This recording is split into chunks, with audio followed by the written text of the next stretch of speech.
Welcome back to Blacks in Motion. Now let's talk a little bit of future with the two teams that were in the finals this year, the Miami Heat and the Spurs. Starting off with the Miami Heat, we all know they have the big three, LeBron James, Chris Bosh, and Dwayne Wade. What are they going to do? All those guys are going to be making major money next season, and it's going to put the Heat in a bad situation in their salary cap. Basically, they're not going to be able to afford them. And because of that, it's going to be hard for them to fill out their rosters with great role players, or should I say better bench players that will help them win another title. We will have to see, and a lot of it's going to be hinged upon what King James is going to want to do. Is he going to opt in and stay in Miami, or is he going to opt out and possibly stay in Miami or jump ship and go to another team? You know, Dwayne Wade looked real old. That guy needs to give some of his money back. He needs to take a pay cut. But LeBron James, yeah, he's not taking a pay cut. And Dwayne Wade, likewise. I don't think he's going to be looking to take a pay cut since he's been there and has been the longest tenured Heat player right now of the big three.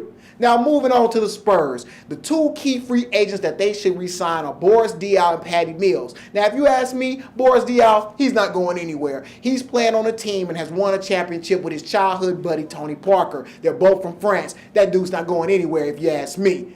But Patty Mills, he put on such a great performance in the finals. It's going to be hard to keep him away from other teams that's going to want to throw him a lot of money. If the money is not that large in the amount, the Spurs may be able to contend. But if a team gets desperate and throws him major bank, unfortunately, we may have to see Patty Mills go. I hope not. Come on back and make another run. Speaking of another run, Manu Ginobili looks like he's going to be coming back. Tony Parker's still going to be on the team. But will the big three make another run in the West? Will Tim Duncan come back?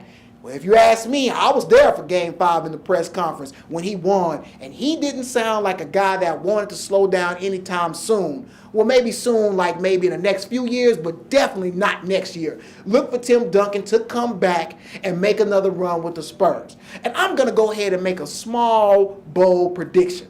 Worst case scenario, Spurs come back, they lose in the Western Conference Finals next year. Maybe not. I actually think they can make it to the finals again. Will they play the Heat? Doesn't look like it. They're going to have to do a lot of things with that roster.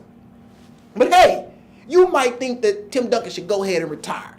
You might think that the MVP should have gone to somebody else. Either way, let me know. Hit me up in my email, cliff@blackvideonews.com. And as always, stay logged on right here to Blacks in Motion.